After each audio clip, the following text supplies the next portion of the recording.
A continuación, para dar inicio a la exposición, quisiera presentar al expositor que va a impartir la sesión de hoy. Su nombre es Jonathan Martínez Líbano.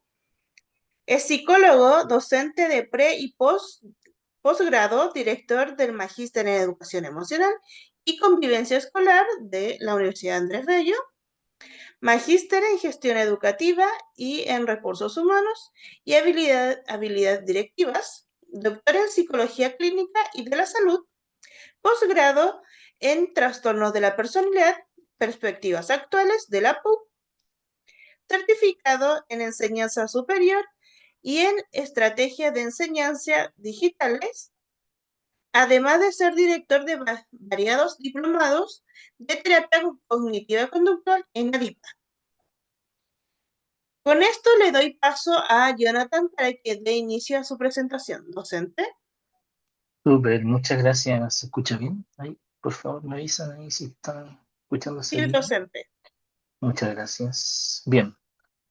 Oye, buenas tardes, buenas noches a todos, a todas. Espero que estén súper, súper bien. De verdad, ahí estábamos viendo las noticias de los colegas de México allá. Chuta, espero que esté todo bien por allá. Está medio complicada la situación, así que les deseo lo mejor a ustedes como colegas y como país, obviamente. Así que hoy día vamos a hablar de un tema bueno, interesantísimo. A mí me encanta la ansiedad porque padecí de la ansiedad muchos años. También hay que reconocerlo también. Y no hay psicólogo que no sea ansioso. O sea, de hecho, los psicólogos generalmente nos anticipamos ante todo, obviamente. Eh,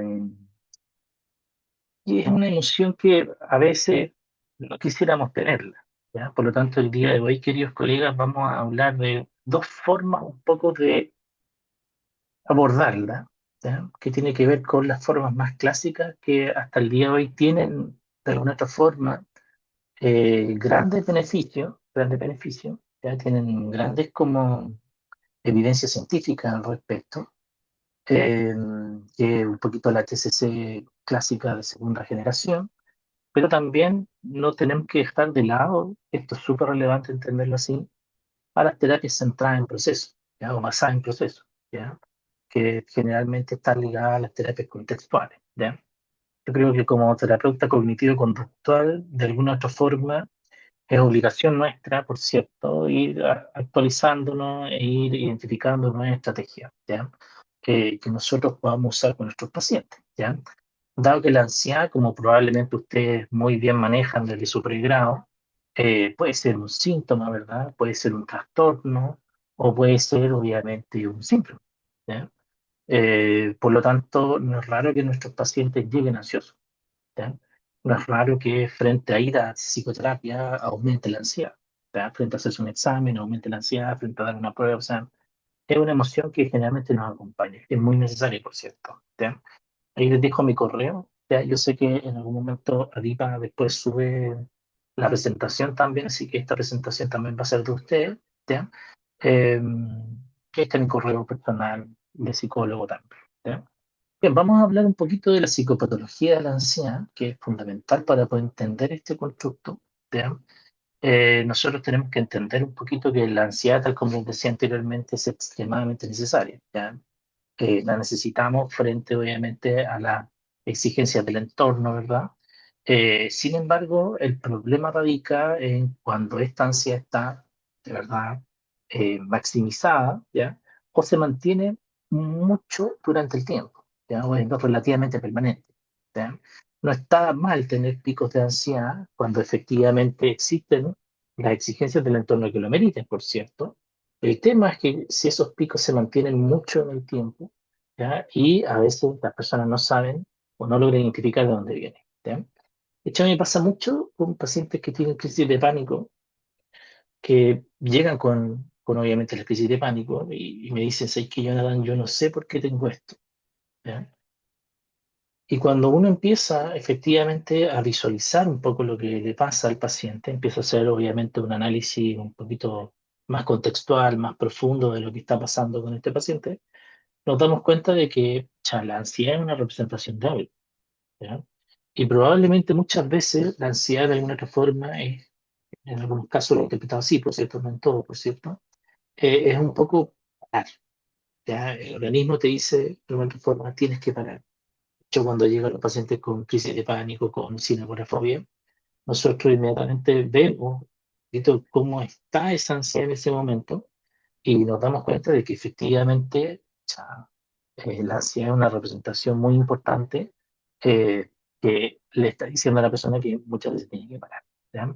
Entonces, cuando hablamos de la psicopatología, tenemos que entender entonces que esto es un síntoma, ¿verdad? Es un síntoma normal, es una emoción normal, ¿verdad? Que probablemente todos nosotros la tenemos, ¿ya? O sea, todos la tenemos, de hecho. Y aquí va a haber unos elementos centrales en la psicoterapia, ¿ya? Que claramente nosotros, queridos colegas, tenemos que ser honestos con nuestros pacientes y no podemos decirle a nuestro paciente, oye, que yo te voy a quitar la ansiedad, ¿ya? Eso no existe, por cierto, ¿ya? Yo te voy a quitar la crisis de pánico, ¿ya? Es bien complejo eso, ¿ya? Aseverar esa situación, ¿ya? Dado que, como les decía, la ansiedad es una emoción transversal y que se requiere en muchos momentos de la vida, ¿ya? Por lo tanto, cuando nosotros evidenciamos esto, efectivamente tenemos que tener súper claro cuáles van a ser los objetivos terapéuticos que nosotros vamos a trabajar con nuestros pacientes, ¿ya? Dado que obviamente la ansiedad, tal como les decía, puede acompañar a otros trastornos, ¿ya? De hecho, cuando llega un paciente deprimido, ¿ya? Nosotros identificamos chuta, que también está ansioso. O al revés, cuando llega un paciente ansioso también está deprimido. ¿Ya? Por lo tanto, ahí va en nosotros, obviamente, la capacidad de poder establecer si es que esto es un síntoma, un síndrome o un trastorno. ¿Ya? Eh, Independiente de lo que sea, finalmente, el poder ayudar a un poquito a controlar, a bajar, obviamente, la ansiedad ayuda mucho a los pacientes. ¿Ya? De hecho, cuando un paciente está deprimido y llega ansioso, chuta, ya ayudarlo a que se pueda relajar o pueda en definitiva bajar esa ansiedad, ya yo les aseguro que es una muy, muy buena estrategia. ¿Ya? Por lo tanto, la ansiedad es necesaria y es algo que nosotros la vamos a experimentar todos los días. ¿Ya? Por lo tanto, nosotros reconocemos que la ansiedad es una respuesta adaptativa, por cierto, ¿ya? El problema está en cuando esta intensidad, como les decía anteriormente, es desproporcionada, ¿ya? Y obviamente persiste en el tiempo, ¿ya? Y ahí obviamente vamos a hablar del trastorno de ansiedad generalizada, ¿verdad? De las crisis de pánico, por cierto, el estrés postraumático, entre otras cosas, ¿ya? Entonces, lo fundamental también aquí va a estar en esa interferencia, ¿ya? Que genera en la vida del paciente. Muchas veces pasa eso con nuestros pacientes, de que muchas veces nosotros visualizamos de que los pacientes llegan cuando están en una crisis, ¿no? Nosotros vemos que llega cuando ya le ha venido una crisis de pánico, por ejemplo, o ya tiene obviamente representaciones psicosomáticas muy relevantes, ¿ya? Y claramente no se ha hecho cargo de esta situación, ¿ya? Por lo tanto, la psicoterapia lo que va a llevar muchas veces a colocarle el nombre a lo que tiene, ¿ya? Ayudar a procesar obviamente esa situación y obviamente darle estrategias para que pueda adaptarse, ¿ya? Y obviamente pueda empezar un poquito a controlar esto dependiendo un poco cómo lo vamos a abordar, ¿ya? Y ahí hay un quiebre, porque esto es importante, es la psicoterapia cognitiva conductual, ¿ya? Porque nosotros venimos desde la terapia conductista clásica, ¿verdad? ¿Ya? En donde intentamos reemplazar una conducta por otra, luego avanzamos efectivamente hacia la psicoterapia cognitiva, cognitiva conductual, ¿verdad? ¿Ya? En donde lo que intentábamos hacer era reemplazar ciertos pensamientos, ¿verdad? Y en la actualidad estamos en la terapia contextual, ¿ya? En donde trabajamos diversos procesos bien interesantes, ¿ya? Como la aceptación, como la digestión cognitiva, como el yo con contexto, entre otras formas de poder abordar esta ansiedad. Entonces, ahí es muy relevante, a mi juicio, que usted sepa leer bien al paciente, ¿ya? Y quiero que me interprete, no quiero que me interprete lo que voy a decir, ¿ya? En estricto rigor, leer bien al paciente significa hacer, obviamente, un muy buen diagnóstico, ¿ya? Y en razón de eso, identificar cuál es la función que tiene la ansiedad en la vida del paciente, ¿ya? Y al mismo tiempo también identificar, a mi juicio, y esto lo digo con mucho respeto siempre, eh, un poco cuál es la historia que tiene el paciente acerca de la ansiedad, ¿ya? O acerca también de la psicoterapia, ¿ya? Dado que a veces estrategias contextuales a veces son bien complejas de entender, ¿ya? Por lo tanto, a veces podemos avanzar con estrategias mucho más sencillas, a mi juicio, ¿ya? Por lo tanto, la respuesta de la ansiedad tiene tres sistemas, ¿verdad? Lo cognitivo, ¿ya? Que obviamente está muy asociado a los pensamientos catastróficos, a las preocupaciones excesivas, ¿verdad? Probablemente nosotros muchos somos víctimas de esa angustia, ¿verdad? De esa preocupación, de esa dificultad de concentrarse, por ejemplo. ¿Ya? Los aspectos fisiológicos, la taquicardia, la sudoración, la tensión muscular, por ejemplo, y lo conductual, que es la evitación, por ejemplo, el escape. ¿Ya? Y aquí en la terapia cognitiva conductual, queridos colegas, tenemos que dejar un poquito la idea, a mi juicio, de solamente intervenir desde una especie, desde un punto de vista secuencial, ¿ya? O sea, no todo es estímulo-respuesta, ¿ya? Yo sé que esa es la unidad básica, por cierto, pero cuando nosotros atendemos pacientes con trastornos de ansiedad, no necesariamente tenemos que centrarnos en, obviamente, el origen de la ansiedad, sino que también, a mi juicio, y aquí está la clave, creo yo, tenemos que centrarnos claramente en, obviamente, en establecer qué mantiene esa ansiedad, ¿ya? Porque muchas veces la evitación hace que la ansiedad se mantenga en el tiempo, ¿ya? Por ejemplo, no sé, paciente, por ejemplo, clásico, que, por ejemplo, un paciente con agorafobia, ¿ya? Que deja de salir a la calle, por ejemplo, o deja de exponerse a situaciones que pudieran ser potencialmente dañinas desde el punto de vista de él. Lo que pasa en esa situación es que efectivamente el sujeto perpetúa la ansiedad, ¿ya? Si bien, ojo, tiene un mecanismo de defensa súper básico, que es la evitación, una evitación rápida, el escape, ¿verdad? Lo único que hace ese escape o esa evitación, lamentablemente, es perpetuar el ciclo, ¿ya? Por lo tanto, así en términos muy coloquiales, lo que nosotros tenemos que ayudar al paciente es como que traspase la ansiedad, ¿ya? Lo que tenemos que hacer es que el paciente un poquito se confronte a la situación, ¿ya? Y para eso la terapia cognitivo-conductual tiene estrategias bien interesantes, ¿ya? Por lo tanto, queridos colegas, vamos a hablar entonces de ansiedad, ¿no? Esa emoción psicobiológica básica que nos ayuda a adaptarnos, ¿verdad? Y que obviamente funciona súper bien frente a peligros reales o potenciales, ¿verdad? ¿Ya? Nos ayuda a actuar, obviamente, en contra de las situaciones que pudieran ser potencialmente dañinas, no sé, un perro, por ejemplo, o una persona que nos quiere hacer daño, qué sé yo, está bien, reaccionar. Y por otro lado está la ansiedad patológica, ¿ya? Que aquí está esta respuesta exagerada, ¿ya? Esta respuesta exagerada, ¿ya? No frente a una situación de peligro inminente, ¿ya? Y muchas veces tampoco frente a un objeto externo, ¿ya? Entonces, aquí hay una idea básica, un poquito que uno lo ve en la psicoterapia, ¿verdad? Que el paciente, cuando por ejemplo tiene crisis de pánico, queda con miedo al miedo, ¿ya? No sé si le ha pasado a usted cuando atiende a sus pacientes con crisis de pánico, que el paciente está muy resentido, o sea, no quiere volver a sentir las crisis de pánico. No sé si alguno de ustedes ha sentido crisis de pánico, pero que no, pero son asquerosas, son horribles, ¿ya? O sea, la persona siente ese miedo inminente de que se va a morir, siente ese miedo, obviamente, que va a perder el control, se va a volver loco, o va a tener un infarto, que sí. Entonces, en estricto rigor, la ansiedad patológica, podríamos decir que esta respuesta exagerada, ¿ya? O sea, existen picos altos de ansiedad y al mismo tiempo también tiende a ser permanente en el tiempo y obviamente desajuste, ¿ya? Teniendo en cuenta esas características, obviamente, nosotros tenemos que ir, obviamente, a lo que tenemos en la actualidad, ¿ya? Que es el DSM-5, TR, que claramente, y después les vamos a mostrar un spoiler, ustedes ya probablemente han visto que el futuro, cuál es el futuro del DSM, ya he visto varios videos de personas, youtubers y cosas así, que no sé si lo leyeron en el artículo o no, pero parece que les falta leerlo un poquito más, pero lo que tenemos en la actualidad son distintos trastornos de ansiedad, ¿verdad? Vamos a tener trastornos de ansiedad generalizada, ¿ya? Que aquí la ansiedad es permanente, ¿ya? El paciente vive con miedo, ¿ya? De hecho, yo siempre digo esta broma, no se enojen conmigo, ¿ya?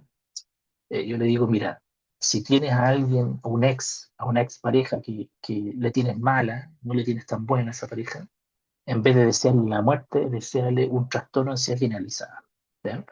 Porque de verdad que padecer de un trastorno de ansiedad generalizada, estar con angustia de manera permanente, con miedo, por ejemplo, con dificultades para concentrarse, con tensión muscular, alteraciones del sueño, o sea, estar con un miedo permanente es terrible, ¿ya? Porque la persona nunca está tranquila, siempre está anticipando la situación, ¿ya? Y aquí muchas veces, ojo, y esto creo que es importante para ustedes, probablemente lo saben, pero igual no es malo un poquito referirlo, de que a veces el trastorno de ansiedad generalizada, ¿ya? Está un poquito solapado por las crisis, ¿ya? Porque muchas veces los pacientes llegan a nosotros cuando están con crisis. o cuando han tenido una crisis de pánico, o está con un trastorno de pánico, ¿ya? Pero pareciera ser que el sujeto ha sido ansioso toda su vida. Por lo tanto, ahí ya estamos hablando de un trastorno generalizado, ¿verdad? El trastorno de pánico se caracteriza, como ustedes piensan, esa variación repentina, ¿verdad? Estos síntomas muy rápidos, ¿ya? Cuando aparece esta desrealización, despersonalización, ¿verdad? Este miedo a morir, el miedo a perder el control de manera súbita, pero así como llega, se va, ¿ya? Yo me acuerdo haber tenido un paciente, por ejemplo, que este chico tenía crisis de pánico muy recurrentemente, ¿ya? De hecho, le venía crisis de pánico durmiendo. O sea, despertaba con crisis de pánico. O sea, se sujeto era víctima finalmente de diversas crisis de pánico, ¿ya? Ahora, sobre la base o en la base, el chico al menos, tenía un estrés postraumático, por cierto, ¿ya? Por lo tanto, lo que fui ahí a hacer con él es trabajar el estrés postraumático, por cierto, ¿ya? Que era un poquito el elemento que disparaba nuestra crisis de pánico, ¿ya? La fobia específica, la fobia social, ¿verdad? Que son bastante comunes, ¿ya? El motivo selectivo, en algunos casos lo vemos en niños, niñas, adolescentes, el trastorno por separación también, y también la agorafobia pueden ser algunos de los trastornos que están dentro de los trastornos de ansiedad, ¿ya? En estricto rigor, Docente, vamos a estar, sí, están comentando que se escucha acoplado y que se entrecorta algunas veces. se escucha acoplado. Déjeme ver ¿Puede aquí. quitar los audífonos, capaz? No me los puedo quitar porque al lado mío también están hablando fuerte. Ya. Entonces, a ver, déjenme ver si los subo. A ver, déjenme ver. Eh,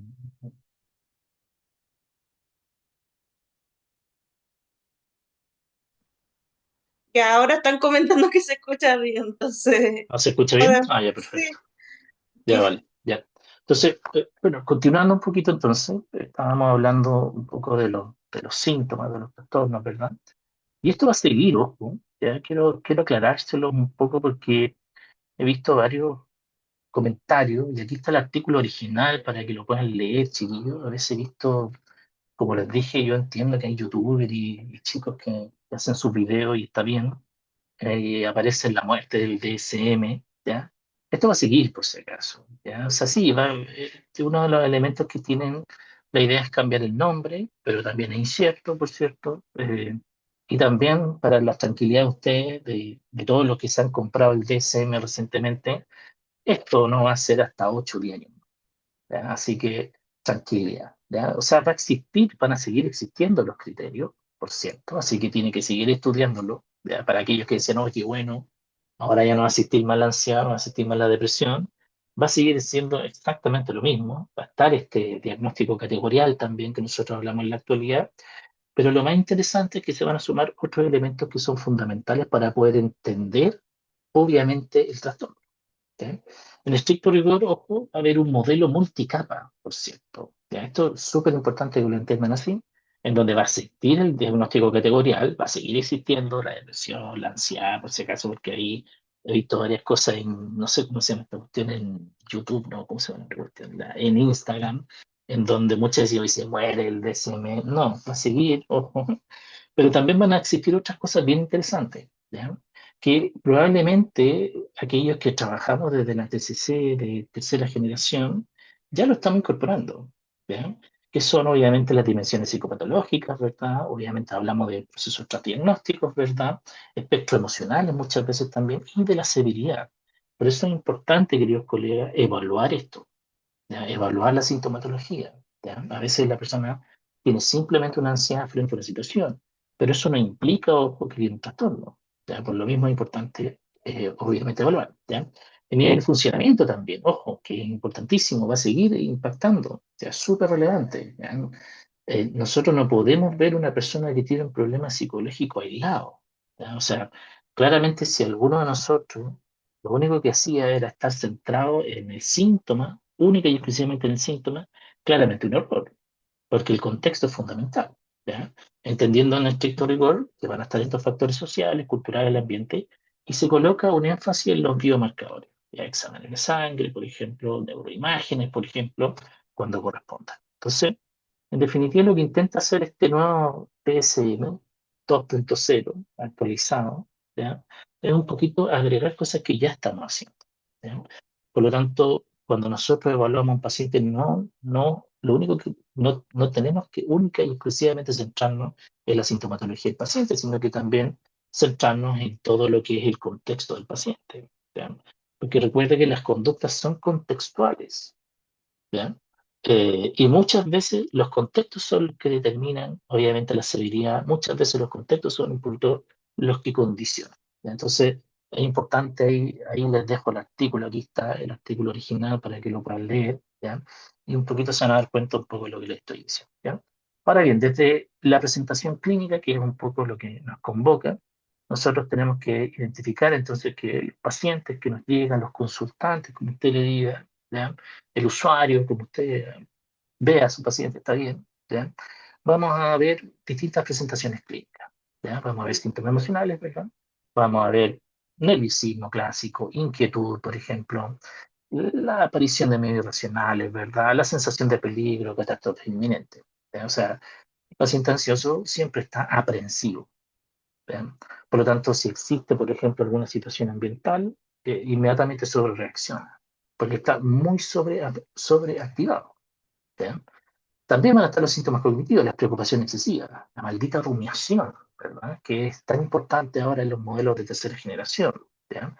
Porque la rumiación nos permite entender muchas veces que esta, poquito, esta como doble exigencia que hay, esta doble mirada frente a la ansiedad, o sea, frente al pensamiento, o sea, yo me angustio acerca de lo que estoy pensando finalmente, claro, hace de que el paciente se sienta más ansioso. O sea, el estar rumiando permanentemente activa al paciente, ¿ya? También los pensamientos catastróficos, las dificultades de concentración, ojo, a veces los pacientes ansiosos pueden tener o se puede solapar muchas veces con un trastorno de déficit atencional, porque muchas veces la ansiedad finalmente lo que hace es bajar la concentración, porque están centrados en otros ámbitos del ambiente, ¿ya? La indecisión y también los síntomas conductuales, como la agitación, que es súper importante en el tratamiento, los comportamientos de seguridad, que a veces, chuta, de verdad que ayudan en ese momento cuando ocurren, pero no nos ayudan para nada en poder sobrepasar la situación y la inquietud motora, ¿ya? Y los síntomas físicos clásicos como los temblores, la boca seca, por ejemplo, los mareos, las patas, ¿ya? Ahora bien, ojo, este problema de la ansiedad no es algo que sea poco ocurrente, ¿ya? Es algo bastante amplio, ¿ya? Y de hecho en la actualidad los trastornos de ansiedad son los trastornos que tienen mayor prevalencia, ¿ya? O sea, el saber aplicar técnicas, obviamente, para poder confrontar la ansiedad, entonces es prioritario para nosotros como psicólogos, ¿ya? Como les decía, puede ser un síntoma que acompaña a otro trastorno, desde un trastorno de personalidad, desde una depresión, etcétera, etcétera. O sea, la ansiedad muchas veces va a estar presente en el paciente, por lo tanto, saber efectivamente cómo atender esta situación es fundamental, ¿ya? Miren cómo pasamos en el año 90, este es un metaanálisis súper importante, publicado en el 2022, y lo invito a que lo revisen también, en 204 países, ojo, un metaanálisis bien interesante. Nos consigna, por ejemplo, que desde 1990 partimos obviamente con 194 millones de personas diagnosticadas con trastorno de ansiedad, al 2019 con 301 millones de personas diagnosticadas con trastorno de ansiedad, ¿eh?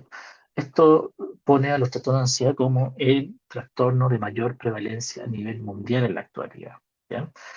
Yo me acuerdo cuando hacía clase en pregrado, que fue hace años atrás, yo les decía a mis chiquillos que yo hacía psicopatología y psiquiatría, y les decía a estos colegas, oye, sé que de aquí a años más, eso fue hace años atrás, los trastornos de ansiedad van a ser los trastornos con mayor prevalencia, dicho y hecho, ¿ya? Todos los estudios hacían referencia. Aquí les muestro algunos nuestros, ¿ya? Y después les voy a hacer algunas invitaciones. Nosotros, miren, el 69, casi el 70%, por ejemplo, de estudiantes universitarios, nosotros también acá en Chile, una muestra bien amplia, tienen ansiedad. Y hay sobre un 32% presentan un trastorno de ansiedad. O sea, es obviamente importante, ¿ya? ¿Y cuáles son los factores de riesgo que encontramos? Ser mujer, pertenecer a las minorías sexuales, ser adolescente, por ejemplo, ¿ya? Tener, obviamente, estar centrado única y exclusivamente en los estudios, o estudiar hace bien, pero nunca tanto, por si acaso, ¿ya? Y obviamente tomar medicamentos, medicamentos, obviamente, eh, eh, psicofármacos, ¿no? ¿Ya? O sea, aquellos que toman psicofármacos pareciera ser que tienen más probabilidad de presentar ansiedad. ¿Ya? Eso lo vimos en el estudio universitario. Y después cuando fuimos a verlo en niños, niñas y adolescentes, otro artículo aquí, los invito a que lo lean después, también encontramos algo extremadamente complejo. Miren lo que encontramos. Es el 63,6% de esta muestra, 1.174 niños, presentaban ansiedad. Ojo, esto es importante, es presentar ansiedad, no trastorno de ansiedad. ¿Ya? Si nosotros queremos ver los trastornos, tenemos que sumar esto. ¿Ya? Tenemos que sumar estos elementos. ¿Ya? Sin embargo, obviamente las prevalencias son altas. ¿Ya? O sea, y eso nosotros también sacamos, ojo, un poquito con una regresión logística, cuáles son los factores de riesgo. Primero, ser mujer de nuevo, tener 12 años, ¿ya? Vivir en Coquimbo era un factor protector, por si acaso. Tener celular un factor de riesgo, ¿ya? Aquellos niños o niñas que tenían problemas para dormir tenían muchas más probabilidades de presentar ansiedad. Miren este concepto, las rumiaciones, la baja autoestima también. Creer en Dios apareció como un factor protector, por si acaso, ¿ya? Entonces, con estos elementos, un poco, nosotros podemos alimentar efectivamente esta idea que nos invita el DSM, aquí miren, de estos factores determinantes. ¿Ya? Con estos estudios la idea es mirarlos, ¿ya? Efectivamente para poder tener una especie como de radiografía de lo que tenemos obviamente en la actualidad en la consulta y de lo que tenemos muchas veces aquí colegas que trabajan en colegios. ¿Ya? O sea, ¿por qué viene la ansiedad finalmente? ¿O cuáles son los factores de riesgo y cuáles son los factores protectores, por ejemplo? ¿Ya? Y eso nos puede ayudar obviamente a hacer intervenciones más interesantes. ¿Ya? No quería mostrar solamente prevalencias de Chile, porque efectivamente sé que en ADIPA se conectan a otros colegas de México, pero el problema sigue siendo lo mismo. ¿Ya? Por ejemplo, en México también tenemos prevalencias muy altas, ¿ya? Entre 14 y 28%. ¿Ya? Lo que hace finalmente un problema grave de salud pública. ¿Ya? Por lo tanto, nosotros tenemos que estar listos para esto. Este es un estudio bien interesante de Ravila, por ejemplo, un colega mexicano, en donde aquí aparecen todos los porcentajes, que después, como les dije, les vamos a dejar la diapo, puede revisarlo con mayor detenimiento. Pero miren, interesante, cuáles son los elementos, por ejemplo, que no pueden dejar de pensar, no pueden dejar de preocuparse, por ejemplo, sienten que no pueden calmarse, por ejemplo. O sea, hay varias sintomatologías finalmente de ansiedad, por ejemplo. Aquí aparecen el 23% con síntomas de ansiedad, ¿ya? Y el 24% con ansiedad. O sea, de nuevo, altas prevalencias. Esto fue en adolescentes, eso sí, este colega hizo esta investigación en adolescentes. ¿Ya? Y en Colombia también, yo sé que se conectan estos colegas de Colombia también, entre 9 y 19%, 25%, o sea, en estricto rigor, finalmente lo que sucede en Chile es muy probable que suceda en toda Latinoamérica. ¿Ya? De hecho, probablemente ustedes lo ven con sus pacientes, yo lo veo con mis pacientes, y veo lamentablemente por ejemplo, la aparición de crisis de pánico, por ejemplo, cada vez en edades más tempranas. ¿Ya? No sé si les comenté, pero yo atiendo a adolescentes y adultos. ¿Ya? Entonces, por ejemplo, siempre digo esto, antes yo veía crisis de pánico a los 15, 16 años, por ejemplo, y ahora en la actualidad veo a los 11 o 12 años. ¿Ya? O sea, claro, yo soy un caso único, en este caso, pero no sé si alguno de ustedes en el chat me pueden ayudar y pueden responder si es que efectivamente lo que me pasa a mí también les pasa a ustedes como psicólogos. ¿Ya? No sé si a ustedes también les pasa efectivamente que ven que cada vez estamos viendo apariciones de síntomas psiquiátricos más complejos, por ejemplo, a más temprana edad. Y las crisis de pánico, al menos un poco lo que yo he tenido en consulta, es que cada vez veo que se adelantan más. De hecho, como les decía anteriormente, cuando yo estudié psicología hace hartos años atrás, era habitual un adolescente, tercero medio, acá en Chile hablamos, pucha, aparecen las crisis de pánico. ¿Ya? También los universitarios, también primer año, segundo año de universidad, tercer año de universidad, muchas crisis de pánico también, muchas crisis de angustia. ¿Ya? Entonces, un poco lo que yo he visto en la consulta es que esto se ha ido adelantando, por lo tanto, tenemos que estar preparados para el tratamiento. Entonces, la pregunta aquí, ¿un tratamiento estructurado? Puede ser bueno y malo a la vez, es cierto, ya quiero dejarlo súper en claro, ¿ya? Yo tengo un problema y trato de ser un poquito estructurado, trato de tener las cosas ordenadas y creo que la estructura un poco ayuda a los pacientes, sobre todo aquellos pacientes que no tienen historia con psicoterapia, ¿ya? Eh, aquí estoy con esto. porque muchos pacientes son nuevos en psicoterapia. De hecho, muchos de mis pacientes que tengo son primera vez que van al psicólogo o segunda o tercera vez que van al psicólogo, por ejemplo. Entonces, como que ayuda el tener una estructura, ¿ya? Ayuda a los pacientes a saber un poquito lo que se les viene, ¿ya? Y hay distintas formas de tratamiento en la ansiedad. Tenemos desde los tratamientos psicológicos, obviamente, los tratamientos farmacológicos, ¿ya? También algo que es súper importante en mi juicio, hacer cambios de estilos de vida, ya que es fundamental. Ojo, eso no tenemos que dejarlo de lado, ya evitar el alcohol, por ejemplo, la cafeína, introducir técnicas como el yoga, por ejemplo, la meditación, por ejemplo, son elementos importantísimos, el ejercicio físico, por ejemplo, o sea, eso no tenemos que dejarlo de lado, ¿ya? Y también hay ciertos tratamientos alternativos con cierta evidencia científica, por cierto, ¿ya? Entonces, de alguna otra forma, hay estrategias que nosotros podemos un poquito complementar así, te digo, ¿ya? A mi juicio, y esto no quiero que nadie se sienta ofendido con lo que voy a decir, pero el tratamiento farmacológico muchas veces se justifica, ¿ya? Se justifica por, obviamente, la aparición de la crisis de pánico, por ejemplo, por que muchas veces el paciente no puede relajarse, se justifica, a mi juicio, ¿ya? Ahora bien, lo que no es, a mi juicio, adecuado es que esto, obviamente, sea algo que se tome sin la debida, obviamente, certificación, sin la debida supervisión, ¿ya?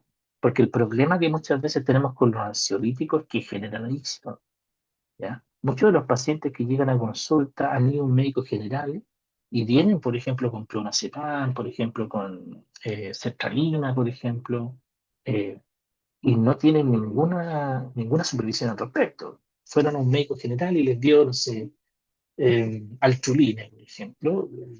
Puta, se la empezó a tomar y de ahí en adelante él la tomó, pero nunca hizo el tratamiento, ¿ya? Yo siempre entiendo, ojo, y nunca me ha tocado algo contrario, pero cualquier psiquiatra muchas veces puede efectivamente dar farmacología, pero generalmente yo diría que el 90-95% de los psiquiatras van a decir, oye, pero tienes que hacer psicoterapia, ¿bien? Porque saben que la psicoterapia es fundamental. Y ahí entra, obviamente, la terapia cognitiva conductual, porque es una terapia que está centrada en evidencia, que es muy recomendada por psiquiatras y obviamente que ayuda, obviamente, a sobrepasar el síntoma o a tratar de controlarlo. Depende cómo nosotros abordemos la situación con nuestro paciente, ¿ya? Entonces, esta es la estructura clásica que yo utilizo, ¿ya? Obviamente, las tareas para la casa para mí son fundamentales, ¿ya? Ahí en el curso vamos a ver varias tareas que ocupo yo con los pacientes, por ejemplo, ¿ya?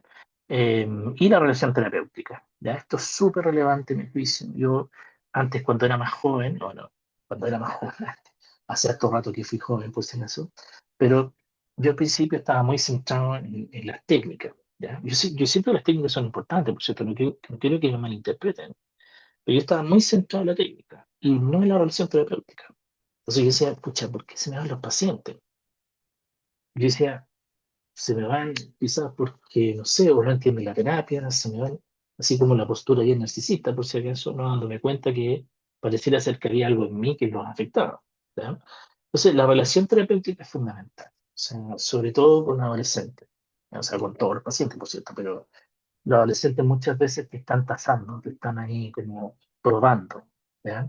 Entonces, la evaluación terapéutica es fundamental, ¿ya? Yo sé que la técnica es relevante, por cierto, pero cuando uno tiene una buena evaluación terapéutica, el paciente empieza a hacer las técnicas que nosotros le proponemos, ¿ya? Porque confía en ti, sabe que obviamente tú quieres lo mejor para él. El paciente sabe que, mira, el Jonathan, yo sé que el Jonathan quiere lo mejor para mí. Por lo tanto, si me está proponiendo esta técnica, chuta, al menos puedo pensarlo, ¿ya? Entonces, este es mi proceso, así trabajo yo en el diagnóstico, obviamente parto con una evaluación inicial, que es fundamental, bien amplia, por cierto, para poder obviamente identificar todas las situaciones, obviamente que le afectan a mi paciente, ¿ya? Aplico escalas psicométricas, por cierto, aplico obviamente, yo no aplico cuestionarios, o sea, sí, aplico cuestionarios, pero no aplico entrevistas estructuradas, por cierto. Yo tengo una forma de entrevistar a mi paciente que tiene que ser la misma, ¿ya? Y luego de eso, obviamente, la psicoeducación. Para mí la psicoeducación es como el primer proceso, ¿ya? Porque nadie puede luchar contra aquello que no conoce. ¿Ya? Eso es súper importante, ¿ya? Saber que lo que tengo se llama ansiedad. Ahí es súper relevante la psicoeducación porque Lo que queremos es que el paciente no se estigmatice, eso sí, pues. Eso también hay que hacerlo con cuidado y lo vamos a ver en el curso con mayor detenimiento, ¿ya? Y luego la psicoeducación trabajo con los objetivos terapéuticos, ¿ya? Y aquí hay que ser súper honesto porque yo he tenido pacientes que me han dicho, yo no tan pucha, yo creo que tú me quites la ansiedad. Chuta, yo digo, si te quito la ansiedad me gano el premio Nobel, por cierto, ¿ya? Porque nadie te puede quitar la ansiedad, ¿no? ¿Ya? Lo que podemos hacer es entenderla, interpretarla, calmarla, bajarla un poco, controlarla, ¿ya? Pero de ahí sacarla es imposible, ¿ya? Por lo tanto, por eso, en estos casos, cobra, pero de verdad, especial relevancia el trabajo, por ejemplo, a mi juicio, con la terapia de aceptación compromiso, ¿ya? Porque a veces es mejor dejar de luchar, por si acaso, ¿ya? Pero bueno, eso lo vamos más adelante, ¿ya? Y la intervención y tratamiento, ¿ya? Y después, posteriormente, luego hacemos la evaluación. Aquí en la intervención y tratamiento, obviamente, aplicamos las técnicas, y en la evaluación, esto es muy importante, por cierto, volvemos a aplicar exactamente las mismas pruebas, ojo, que aplicamos al principio, ¿ya? Aquí en esta. ¿Por qué? Porque la terapia cognitiva conductual tiene un diseño, ojo, pre-post-test, ¿ya? Eso es así. Entonces nosotros evaluamos al paciente como digo, en definitiva establecemos, ojo, rangos, ¿ya? Cómo está el paciente en estos momentos, cuando lo conocemos, y después lo evaluamos al final para ver cómo se va, ¿ya? Y esta sesión es increíble, honestamente, me encanta hacerla porque el paciente se da cuenta solito cómo él evolucionó, ¿ya? Entonces, esta forma de trabajar, a mi juicio, a mí al menos me ayuda bastante bien a poder de alguna otra forma tener a los casos que tengo en la actualidad bastante ordenados, que sé en qué proceso voy, ¿ya? Obviamente, ojo, esto es importante, tenemos que ser flexibles, por cierto. O sea, si yo tenía presupuestado, por ejemplo, hacer una estrategia quizás de, no sé, reestructuración cognitiva o de función cognitiva, qué sé yo, ¿ya? Y el paciente viene con una crisis, no le vamos a decir, hoy no, es que no te puedo atender eso porque hoy día vamos a hacer esto, no, o sea, hay que ser flexible, ¿ya? O sea, yo he quedado con 1000 de sesiones diseñadas y que nunca se hicieron, ¿ya? Porque en definitiva el paciente, por ejemplo, necesita otra cosa.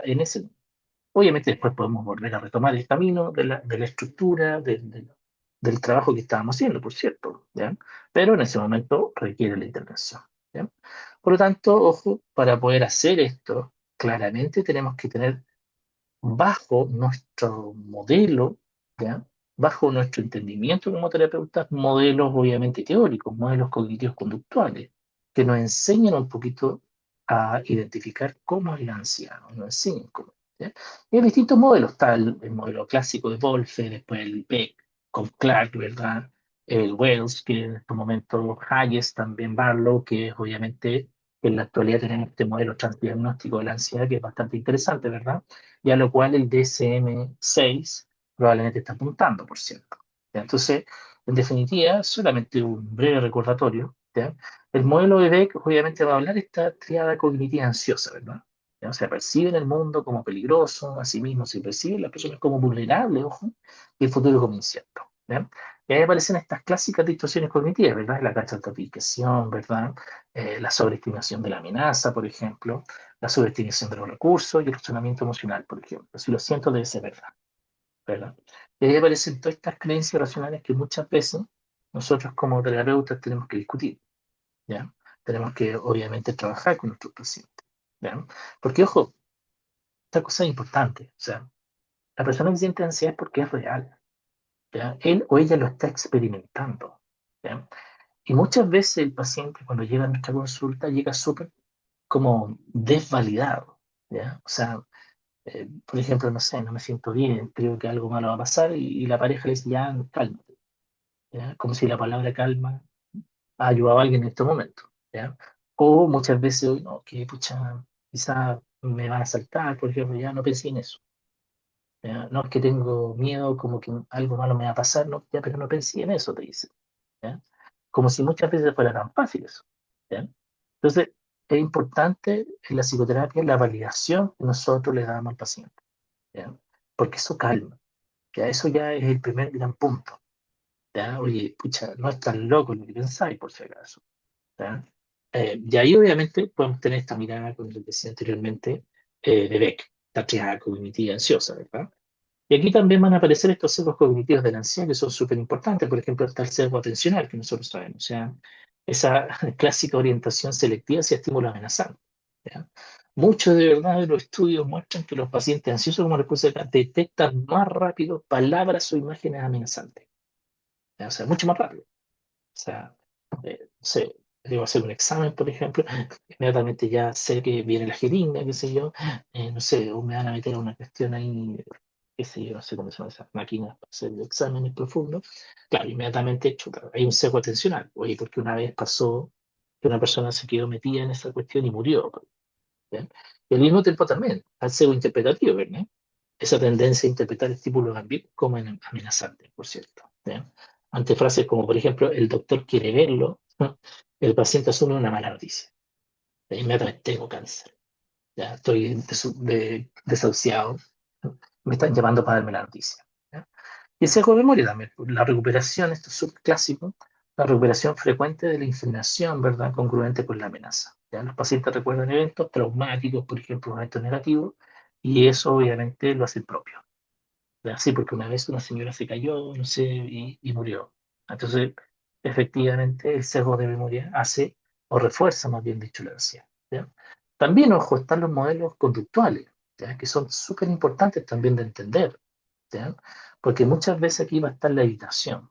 ¿Ya? Y la evitación, a mi juicio, creo que es así, es un mecanismo central del mantenimiento muchas veces de la ansiedad. ¿Ya? Eh, la evitación muchas veces hace de que el paciente se siga quedando en casa, no siga confrontando las situaciones, no siga yendo a las reuniones. ¿Ya? Por lo tanto, claramente nosotros como terapeutas ahí lo tenemos que ayudar a que pueda confrontar estas situaciones. Lo podemos hacer de manera más amable, por cierto, no tenemos por qué incorporar técnicas tan duras muchas veces, aunque las técnicas duras funcionan por si acaso, pero podemos ir paso a paso. Y ahí están las clásicas como las técnicas de Wolfe, por ejemplo, de la desensibilización, que pueden ayudar al paciente, o las técnicas como más, eh, las técnicas más ligadas al aprendizaje observacional, que pueden ser mucho más sencillas, ¿ya? Pero que son tremendamente interesantes para que el paciente vaya confrontando de a poquitito la situación. ¿Ya? Entonces también, ojo, muchas veces los pacientes tienen estas conductas de seguridad, ¿verdad? Por ejemplo, no sé, en el pánico sentarse cerca de la salida, por ejemplo, o andar con una botellita de agua, por ejemplo, o andar con el SOS en la cartera, por ejemplo. Y sé que, por ejemplo, tenía una paciente que tenía eso, tenía ese como bastón, le digo yo, ese bastón, porque andaba siempre con el SOS para todos lados, por ejemplo. ¿Ya? Y a veces salía sin el SOS, no se da cuenta y no pasaba nada. Pero a veces cuando se acordaba, efectivamente le venía con angustia. Entonces, por la ansiedad social, por ejemplo, evitar el contacto visual, por ejemplo, memorizar guiones de conversación, hacer guiones propios en la cabeza, ¿ya? Usar, por ejemplo, el alcohol antes de eventos, por ejemplo, ¿ya? Da un poco la idea de que pucha, voy a poder ser un poquito más embalantonado y pues, voy a poder ser mejor, ¿ya? Entre otras cosas, en definitiva, las conductas de seguridad muchas veces dan al paciente, ojo, esta idea de que teniendo este amuleto, teniendo esta situación, nada malo me va a pasar. ¿Ya? Ojo con esto, que si lo vemos desde la psicoterapia, es algo que nosotros no queremos. Es cierto que el paciente lo tenga, porque probablemente la ansiedad va a estar con o sin el amuleto, ¿verdad? O con o sin la situación. Pero ojo, a veces, y esto es súper importante que lo entiendan así, a veces esto es un paso, ¿ya? Es un paso muy bueno para poder confrontar. Por ejemplo, no sé, yo me acuerdo que tenía un paciente que tenía crisis de pánico con agorafobia, por ejemplo, y claro, al principio empezamos a trabajar con él, que saliera, no sé, a dar una vuelta a la manzana con su perro, por ejemplo. Ahí tenía el bastón, su perro, por ejemplo. O que saliera a andar con el SOS caminando, también tenía el bastón. Pero ojo, en casos graves, muchas veces las conductas de seguridad nos ayudan a avanzar en la psicoterapia. ¿Ya? Después, más adelante, ojo, tenemos que evidentemente pensar en sacar esas conductas de seguridad. Se me acuerdo de otra paciente que también siempre andaba con una botella de agua para todos lados. Siempre andaba con una botella de agua. Entonces yo decía, pero ¿por qué estás con esta botella de agua? Y ella tenía ese síntoma que es súper penca de las crisis de pánico, este bolo esofágico, ¿ya? Como que sentía que se iba a ahogar. ¿Ya? Entonces, claro, la botella de agua lo que le permitía era ir tomando agüita y entonces iba en contra de esa creencia irracional. ¿Ya? Pero después en tratamiento lo secamos. ¿Ya? Entonces, es importante muchas veces entender que las conductas de seguridad claramente nos van a ayudar en el avance del tratamiento. ¿Ya? También el modelo de intolerancia y la incertidumbre, también de drogas sin colaboradores, ¿verdad? En el 98, esta intolerancia y la incertidumbre que tienen ciertas personas, que obviamente están muy ligadas, por ejemplo, a los trastornos generalizados. ¿Ya? Estas creencias, por ejemplo, de que es súper positivo, por ejemplo, preocuparse, ¿ya? Que van en contra, ojo, de lo que hacemos ahora en la tercera generación, por cierto. Y el modelo de metacognitiva de Wells, ¿verdad? Que nos habla de estas metacogniciones, ¿verdad? Esta creencia, por ejemplo, de que es importante preocuparse por las cosas, ¿ya? Y ahí van a aparecer estas metacogniciones positivas, por ejemplo, preocuparme me ayuda a estar preparado, por ejemplo, ¿ya? Y estas creencias, por ejemplo, lo que hacen es motivar el inicio de la cadena de olas de preocupaciones, ¿ya? Y también las metacognitivas negativas, por cierto, que la preocupación me va a volver loco, ¿ya? Y esto obviamente genera ansiedad, más ansiedad sobre la ansiedad, ¿ya? Por lo tanto, aquí lo que nosotros tratamos de hacer, ¿ya? En los modelos, por ejemplo, metacognitivos, ¿ya? Y en la ART, por ejemplo, lo que nosotros tratamos de hacer, queridos colegas, es obviamente que el sujeto cambie la relación que tiene con el pensamiento, más que reemplazar el pensamiento por uno o por otro, ¿ya? Como lo hacíamos en la segunda generación. La idea es obviamente aquí un poquito cambiar esa relación a través de distintas técnicas y aquí muy bien la ACT nos lo señala, a través de la aceptación, la difusión, tener una atención flexible, por ejemplo, ¿ya? Estar centrado en el yo como contexto, por ejemplo, o trabajar, ojo, esta técnica me gusta mucho, estar centrado en los valores, a mi juicio, que es un elemento central, por cierto, y el compromiso con la acción. O sea, si nosotros trabajamos estos 6 clásicos puntos de la ACT, vamos a llevar a un paciente a que sea mucho más flexible psicológicamente. ¿Ya? Y eso obviamente lo va a ayudar a confrontar cualquier situación de ansiedad. ¿Ya? A veces es mejor, ojo, dejar de luchar, ¿ya? Porque la ansiedad sí o sí va a llegar, pues, ¿ya? Es inevitable.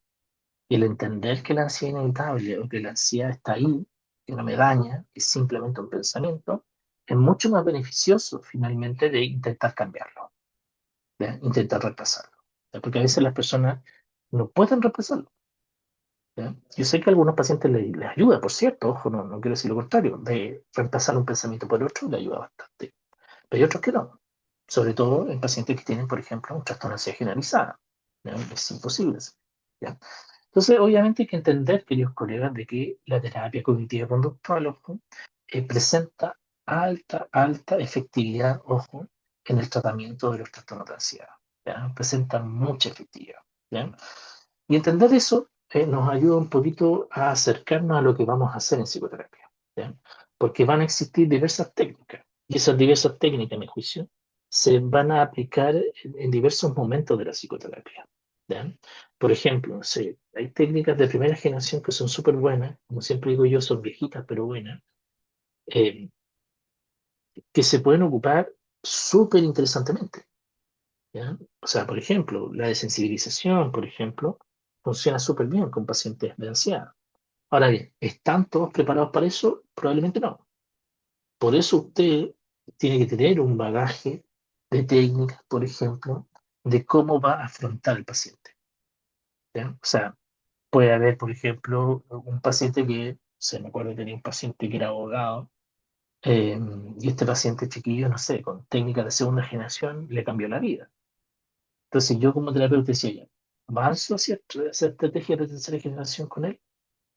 No, no, porque ya se había adaptado, había entendido, estaba bien, perfecto. ¿Ya?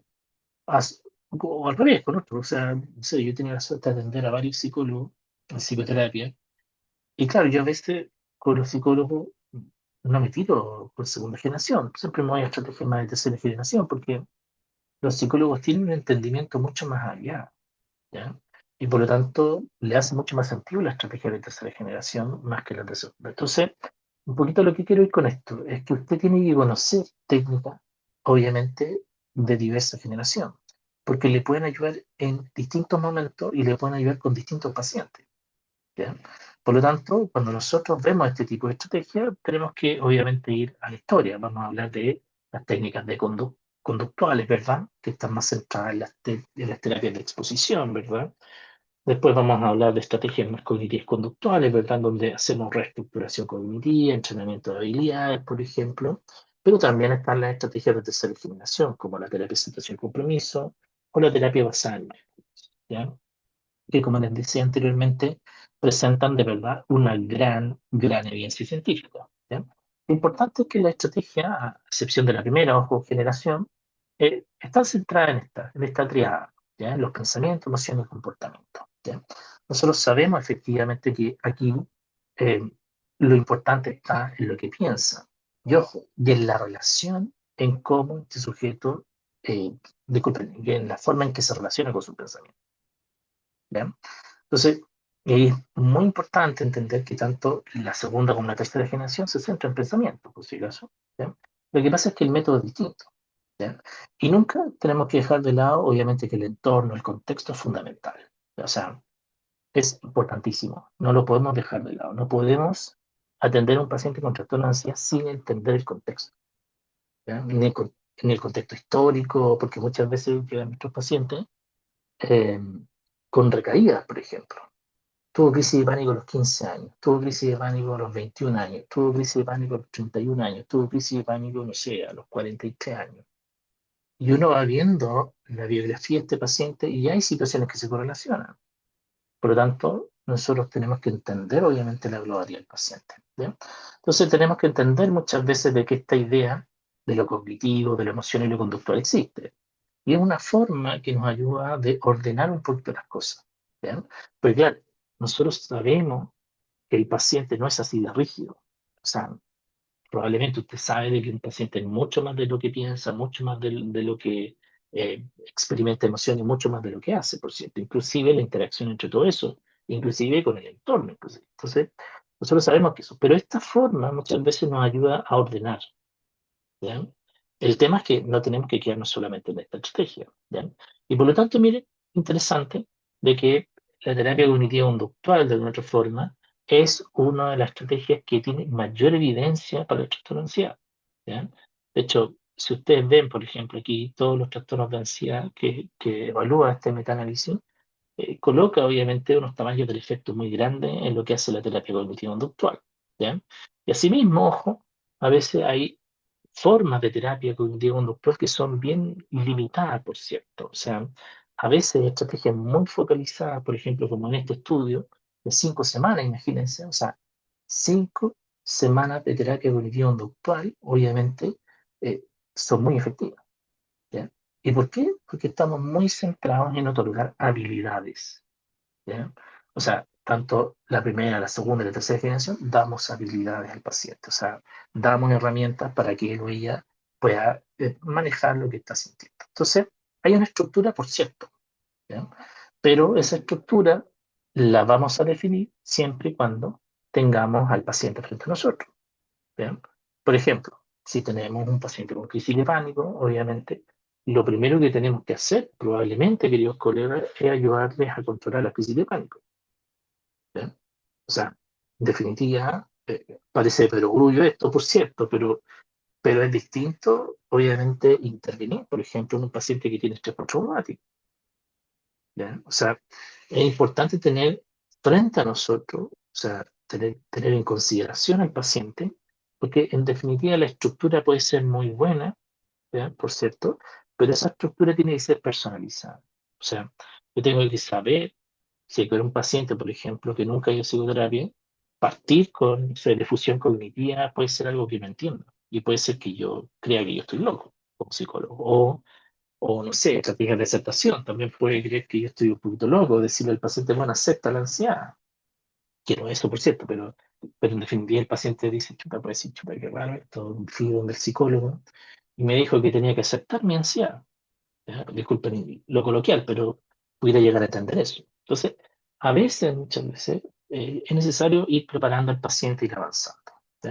Entonces, aquí yo les dejo una forma quizás de trabajar de 2 sesiones, por ejemplo, para que lo puedan ver más adelante, pero no insisto, a mi juicio no existen recetas de cocina, ¿ya? Si bien podemos repetir ciertas técnicas, podemos obviamente ocupar ciertas estrategias, por cierto, en varios pacientes a la vez, nunca tenemos que dejar de mirar al paciente, nunca. Porque puede ser el peor error que cometemos, de creer que todos los pacientes van a funcionar las técnicas de la misma forma. ¿Bien? Entonces, ojo, siempre en psicoterapia, y esta es una de las ventajas, a mi juicio, es trabajar con tareas. ¿Ya? Yo siempre le explico a mis pacientes de que vamos a trabajar con tareas habitualmente en las sesiones. Todas mis sesiones tienen tareas, todas. ¿Ya? Y eso el paciente tiene que entender lo que es una prolongación de la psicoterapia. No es que yo soy el colegio, no es que yo te estoy dando tareas porque quiero saber si me estás diciendo la verdad. No, lo que pasa es que en las sesiones nosotros vamos a aplicar ciertas técnicas y después esas técnicas el paciente tiene que llevarlas a la vida real, ¿ya? Porque puede ser de que, pucha, una técnica para un paciente funciona súper bien y otra no, ¿ya? Y está perfecto. Y por lo mismo, ojo, queridos colegas, ustedes tienen que tener una serie, obviamente, de técnicas bajo su manga para poder decir, ya, mira, vamos a probar con esta técnica, pero si no funciona, vamos a probar con esta otra, ¿ya? Y a veces las técnicas inclusive pueden ser, obviamente, al mismo tiempo. ¿Ya? Pero ojo, para poder llegar a esto, evidentemente tenemos que evaluar. ¿Ya? Hay una serie de escalas, por ejemplo, que les recomiendo, que pueden ocupar. Yo no atiendo niños, pero hay algunas que funcionan muy bien con niños. ¿Ya? Yo atiendo de 12 años hacia arriba. ¿Ya? Entonces, yo tengo mi batería de pruebas que siempre la aplico, por cierto, y funciona súper bien. Ahí en el curso se los puedo mostrar. Hay varias escalas que funcionan súper bien porque nos dan mucha información. Y una de ellas es esta, el DAS 21. A mí me encanta esta escala porque, ojo, lo que hace es que nos da, obviamente, un grado. Y eso es lo que queremos saber, por ejemplo. ¿Ya? O sea, ¿qué grado de ansiedad tiene este paciente? ¿Qué grado de depresión, por ejemplo? ¿O qué grado de estrés? Entonces, esta escala se las recomiendo, ahí se las dejo ahí, es súper buena, porque con 21 preguntas y súper cortita, súper fácil, se puede aplicar desde los 10 años en adelante. ¿Ya? Pucha, con 21 preguntitas puedo saber cómo está o qué grado de depresión tiene mi paciente, qué grado de ansiedad y estrés. ¿Ya? Ahora bien, puede ser una buena escala de cribado, ¿ya? Que obviamente esto se tiene que siempre combinar con la entrevista clínica. ¿Ok? Jamás podemos llegar a un diagnóstico con una evaluación de una escala, ¿no? Ya tiene que ser obviamente mucho más complejo eso. ¿Ya? Hay otras más. Por ejemplo, yo explico mucho la VAI, que es una de las que más me gusta, porque es muy clínica, ¿ya? Tiene muy dividido, obviamente, la sintomatología ansiosa, de lo cognitivo, de lo fisiológico, ¿verdad? Y eso me ayuda mucho para el tratamiento. Porque si yo veo, por ejemplo, que el tema de mi paciente es muy psicofisiológico, probablemente voy a partir con técnicas claramente de respiración, mindfulness, por ejemplo, que ayudan a calmar esos síntomas psicofisiológicos. ¿Ya? Si veo que no es tan psicofisiológico y es mucho más cognitivo, pucha, probablemente a lo mejor vamos a hacer plan en reestructuración cognitiva. ¿Ya? Entonces, en razón de eso, de lo que evaluamos, que esto es mucho más complejo, por cierto, aquí tengo solamente una hora, podemos aplicar o empezar a aplicar las técnicas, una vez que ya tenemos. ¿Ya? Y dentro de las técnicas clásicas que probablemente vamos a revisar en el curso, hay varias, obviamente. Está la de exposición gradual, ¿ya? Donde la idea es exponer al paciente, ojo, a situaciones temidas muchas veces, que ojo, esto tiene toda una preparación previa, por si acaso. ¿Ya? No es que nosotros ya lo vamos a poner el tiro, si era un poco más la terapia conductual más clásica, por si acaso, pero ahora la exposición gradual, por ejemplo, la podemos hacer a través de imaginería, que es un poco lo que hago yo. O sea, yo ya no ocupo, obviamente, no sé, si el paciente le tenía miedo a la araña, le tiro una araña o le tiro un ratón, ¿no? Eso yo creo que es muy inhumano, pero sí podemos trabajar con las imágenes mentales, ¿ya? Y en razón de eso, por ejemplo, también está la sensibilización sistemática, que es una técnica que a mí me gusta mucho, ¿ya? Bien aplicada, eso sí, jamás en las primeras sesiones, ¿ya? Siempre bien trabajado antes de respiración, relajación, imaginería. Luego de eso podemos avanzar a la sensibilización sistemática.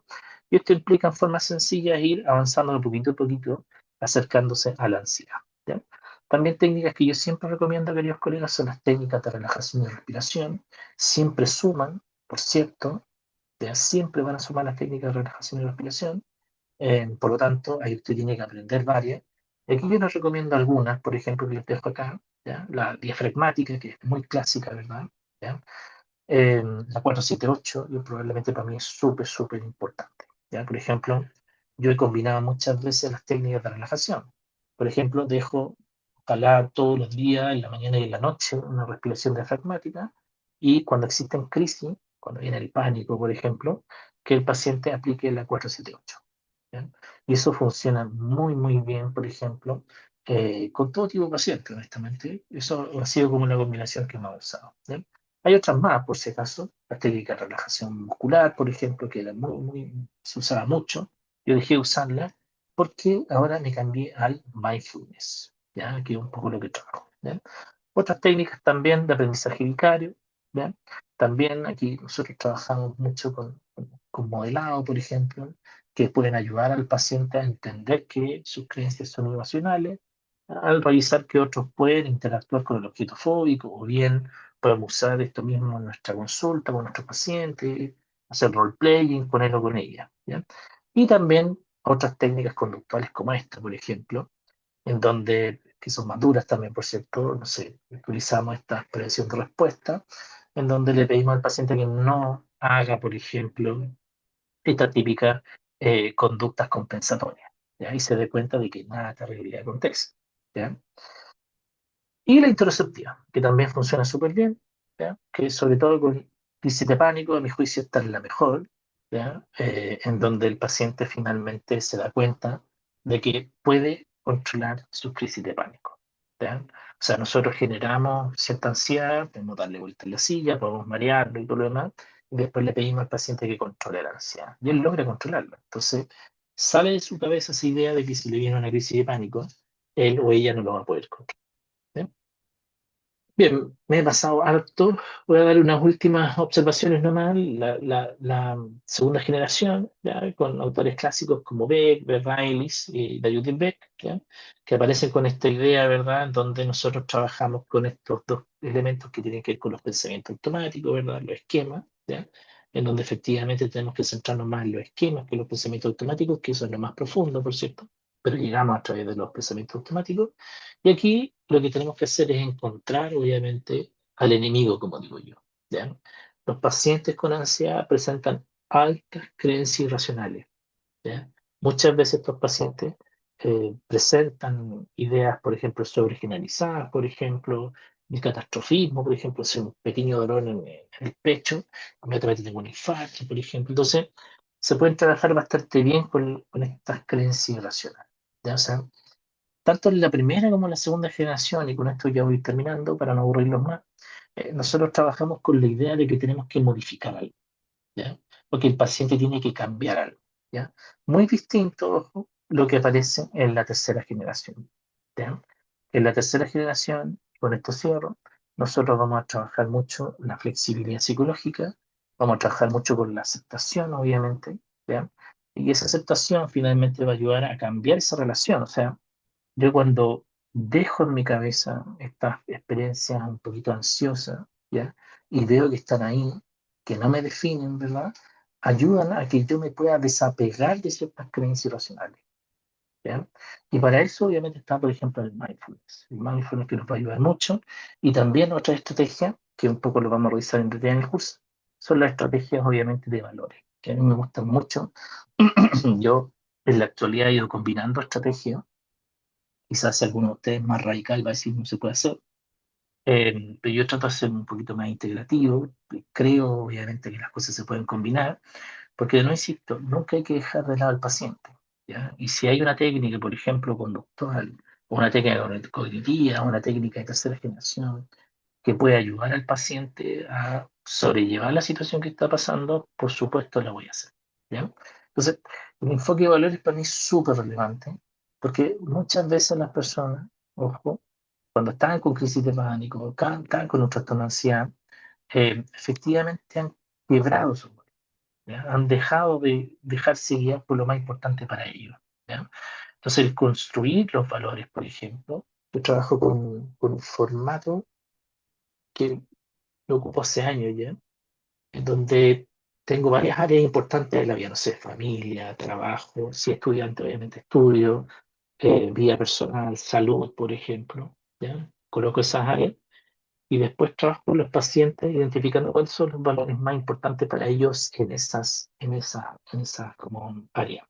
¿Ya? O sea, el paciente descubre sus valores, o los redescubre, o los redefine, porque muchas veces esos valores se han quebrado. ¿No? Por ejemplo, sí, paciente que dice, pucha, para mí en la familia lo más importante es la lealtad, por ejemplo. ¿Ya? Em, pero tiene un amante. O sea, está súper desajustado esos valores. Entonces, bueno, no sé, para mí lo más importante es la familia, por ejemplo. Y nunca estoy con mi familia. También está desajustado. Entonces, ahí lo que trato de hacer es un poquito redefinir esos valores o descubrirlos con el paciente. ¿Ya? Y luego de eso, hacer acciones comprometidas que me ayuden a acercarme a esos valores. ¿Ya? Y esto es súper importante porque en la ansiedad, a veces, el problema está en que las personas dejan de hacer cosas. ¿Ya? Por ejemplo, no sé, para mí es súper importante, no sé, un caso real. Paciente trabaja en mina, por ejemplo, para él me decía, para mí es súper importante ser un buen profesional o ser un profesional de élite, por así decirlo. ¿Ya? O sea, ser un buen profesional, en términos más simples. Y claro, en las crisis de pánico lo que hacían era un poco truncar esa idea. ¿Ya? Entonces, lo que hacemos con los valores es que el paciente entienda de que hay situaciones que son superiores y que guían su vida y que efectivamente, a pesar de estar con ansiedad, es importante seguir esa dirección. Lo que queremos hacer entonces, en estricto rigor, es que el paciente, a pesar de sentir ansiedad, siga hacia lo que es importante para él o para ella. Que entienda, sí, que al subirse a un avión le va a venir ansiedad, pero que entienda también que el subirse a un avión tiene un objetivo superior, que es ser un mejor profesional, por ejemplo. Bien, bien, no lo aburro más, ya no sé si hay dos preguntas, creo que en esta conferencia. Cualquier duda, pregunta, observación, estoy a su disposición.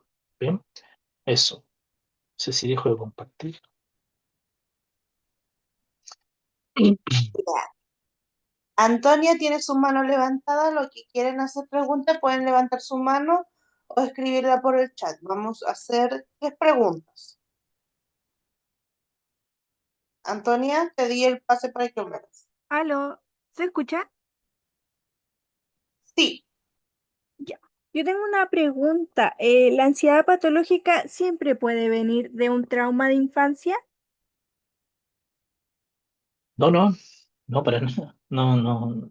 O sea, puede que sí, puede que no. O sea, la ansiedad patológica puede instalarse inclusive por una situación traumática actual. O sea, imagínate, no sé, vas en un bus y el bus choca, puedes quedar con un estrés postraumático o puedes quedar con crisis de pánico. O sea, la ansiedad patológica no necesariamente viene de situaciones traumáticas de la infancia.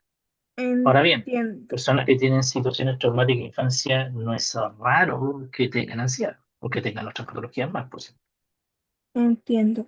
¿Y con ese diagnóstico de ansiedad patológica es necesaria la medicación siempre? Eh, Dependiendo del caso, honestamente, a ver, yo creo que la farmacología, como les dije anteriormente, en algunos casos se justifica y bastante bien, por si acaso, pero lo más importante, ojalá, no estar con farmacología. ¿Ya? Hay técnicas, estrategias que te ayudan a eso. Y yo creo que las técnicas de tercera generación funcionan bastante bien con eso, pero a veces es necesario porque cuando hay una situación, por ejemplo, bueno, haber tenido una paciente con trauma complejo, por si acaso, ¿ya? Claro, y ella estaba muy descompensada porque además también tenía un trastorno de personalidad, entonces no nos permitía trabajar. ¿Ya? O sea, la ansiedad la consumía. ¿Ya? Entonces, un poco lo que hice ahí fue derivar a la psiquiatra para que pudiéramos trabajar delante del síntoma para que una vez que ella estuviera mejor, ir bajando, obviamente, la utilización del fármaco. Y fue así, pues, efectivamente. Tuvimos los Ujú. 6 primeros meses con farmacología, pero después, gracias a la psicoterapia, gracias a las aproximaciones sucesivas, gracias a todas estas cosas que un poco les comentaba anteriormente, en conjunto con el psiquiatra, empezamos a bajar la farmacología. ¿ya? O sea, y ahí es Ujú. importante, no sé si lo dije, pero súper relevante tener un contacto directo con un psiquiatra, cosa de que en conjunto vayan tomando la decisión de cómo abordar este tema de la sintomatología, eh, sobre todo cuando hay fármaco de por medio. Entiendo. Disculpe, tengo la última pregunta. ¿La ansiedad se puede tratar solamente con meditación o es necesario otro tratamiento de psicoterapia paralelo a la meditación? O sea, yo creo que si la ansiedad te desajusta, ¿ya? Yo creo que es importante hacer un proceso de psicoterapia, ¿ya? O sea, pues si tú dices, mira, sabes que con meditación la logro controlar y entiendo que la ansiedad existe y está ahí y no me daña, y no te desajusta, entonces está bien, po, ¿ya? Pero yo creo que siempre es importante regalarse un proceso de psicoterapia, a mi juicio, siempre es importante. Sí, igual siento que a veces es necesario. Correcto, Muchas gracias. de nada. Ya, Cristóbal, te doy el pase. Hola, muy buenas, ¿se me escucha? Sí, correcto. Hola, muy buenas, profesor. En primer lugar, muy buena charla, muchas gracias, aprendí mucho. Y mi pregunta sería con respecto a las tareas que usted mencionó. Mi consulta sería que ¿cómo se puede intervenir en un paciente con ansiedad cuando éste presenta una muy marcada resistencia hacia las tareas como propias o personales o que se llevan para el hogar? En ese caso, ¿cómo se debería llevar? ¿Se conviene más postergar las tareas para cuando esté más avanzado la sesión y solamente trabajar tareas en sesión misma? No, yo creo que las tareas, como te dije anteriormente, es una prolongación de la terapia. Entonces, si Ujú, tu paciente no quiere hacerla, tú tienes que confrontar al paciente. No porque sea ansioso no lo vas a confrontar. Obviamente uno lo confronta con mucho amor por si acaso para que no se vaya. Pero yo siempre le digo al paciente, mira, esto es súper importante que lo hagamos, porque si tú haces las tareas, efectivamente vas a tener que venir menos sesiones, ¿ya? Porque además esto me permite saber si es que esto que estamos practicando acá en las sesiones lo puedes llevar tú a la vida real o si esto en la vida real tuya se adapta y te hace bien. Entonces, yo creo que a lo mejor lo que podrías hacer es ir partiendo, al menos así lo hago yo, partiendo de tareas más sencillas a más complejas, ¿ya? Por ujú, ejemplo, la primera gran tarea que yo siempre le doy a mis pacientes es que, mira, simplemente anoten las situaciones que les generan malestar. Eso es todo, nada más. mm, ¿Ya? Ahora bien, si el paciente a la otra sesión llega y no lo hace, ahí lo refuerzo, mira, es súper importante. Mira, yo trabajo de la terapia cognitivo-conductual y es súper relevante que tú anotes las situaciones, porque estoy conociéndote, estoy entendiendo lo que te pasa, porque eso es súper relevante, porque mira, a veces pasa de que los pacientes dicen, mira, tengo depresión, ¿ya? ujú, O estoy triste, y a lo mejor no es depresión ni está triste, po, a lo mejor está ansioso. Entonces, hay algunos pacientes que lamentablemente no saben identificar mucho lo que les pasa. Entonces, el anotar las cosas así de sencillo, ¿ya? Te ayuda un poquito a tener un panorama efectivamente de lo que tienes. Entonces, a lo mejor en mi respuesta, probablemente puedes ir de cosas más sencillas a cosas más complejas, ¿ya? Por ejemplo, algo sencillo, si tú quieres introducir el mindfulness, sin decirle que es mindfulness, ujú, lo único que dile es que se siente 5 minutos y simplemente respire.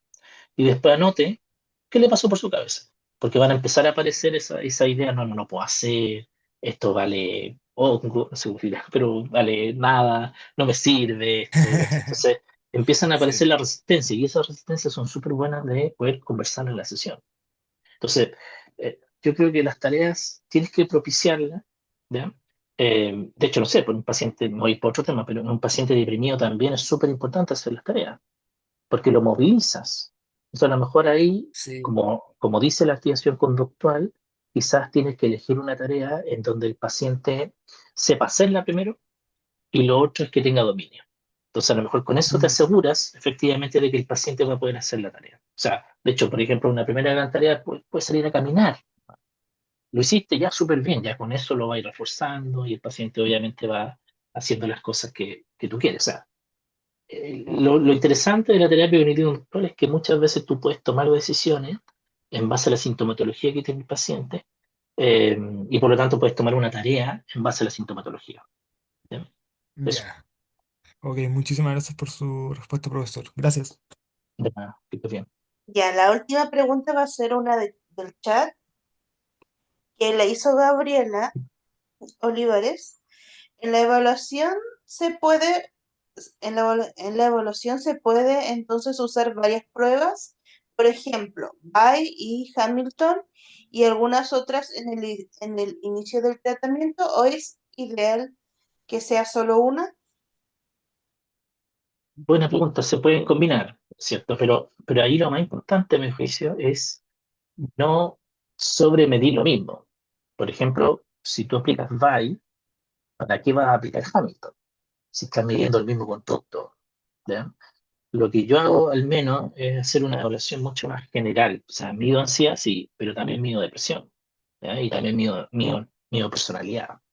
Entonces, mido pruebas complementarias. Y en la eventualidad, no sé, por ejemplo, a veces cuando me han derivado pacientes, el psiquiatra me dice, "Sé que este paciente tiene un trastorno obsesivo compulsivo, no sé, tiene estrés postraumático", ahí sumo una nueva prueba para medir ese síntoma en específico.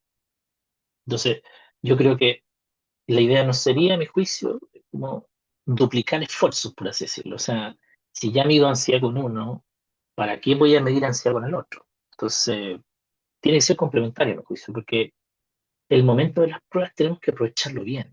¿Ya? Mis pacientes siempre las hacen y yo les vendo un poquito la pomada, como decimos en Chile, la pescada. Y digo, mira, esto es súper importante para el diagnóstico. Y después los pacientes en la otra sesión dicen, ¿cómo me fue, doctor? Quiero saber cómo me fue en las pruebas. ¿Estoy loco o no estoy loca? ¿Ya? Entonces, eh, lo hacen de verdad en un sentido de que tiene una lógica del tratamiento. Porque las pruebas son para ayudar a llegar a un diagnóstico, ojo, pero no es el diagnóstico. Eso quiero dejar súper claro. ¿Ya? Porque 20 preguntas no te van a llevar a un diagnóstico.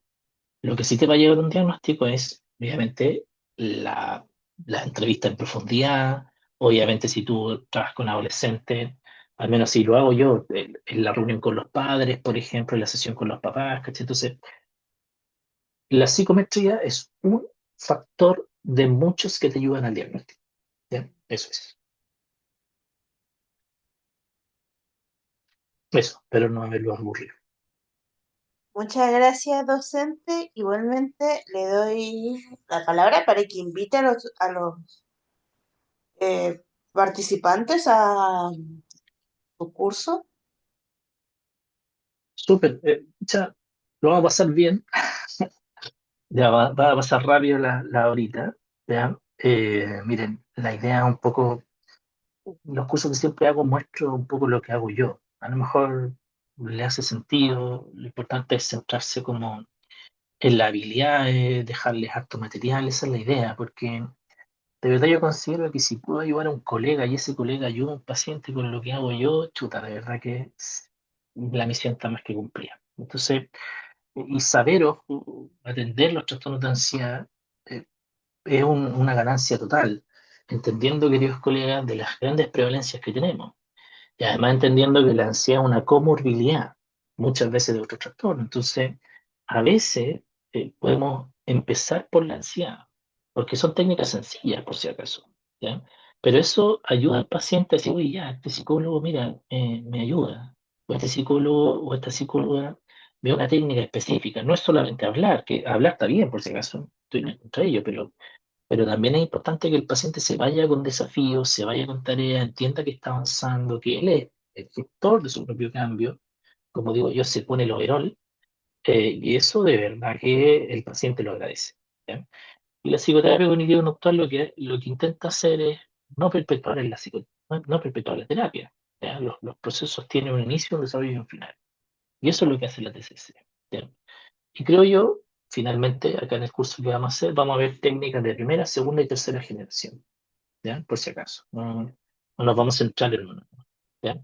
Eh, Porque obviamente yo también he ido descubriendo técnicas, por si acaso. Yo soy súper inquieto, entonces a veces yo me doy cuenta que hay técnicas que no funcionan 100%. Y eso es verdad, no les puedo mentir. Por ejemplo, la reestructuración cognitiva para mí es súper buena, pero no para todos los casos. ¿Ya? En algunos casos queda corta. Por lo tanto, es importante tener ahí una gran cantidad, ojalá, de estrategia, o al menos saber, mira, este gallo alguna vez hizo esto, mira, voy a probarlo, ¿ya? Porque tiene evidencia científica, entonces, etcétera, etcétera. ¿Ya? Pero eso, un abrazo, cuídense y les deseo lo mejor y que gane el más mejor. Ojalá que haya más becas que haya, ¿no? Van unas 100 becas por eso. No, mentira. Ya eso. Nos vemos en clase. Que estén bien. Un abrazo. Muchas gracias.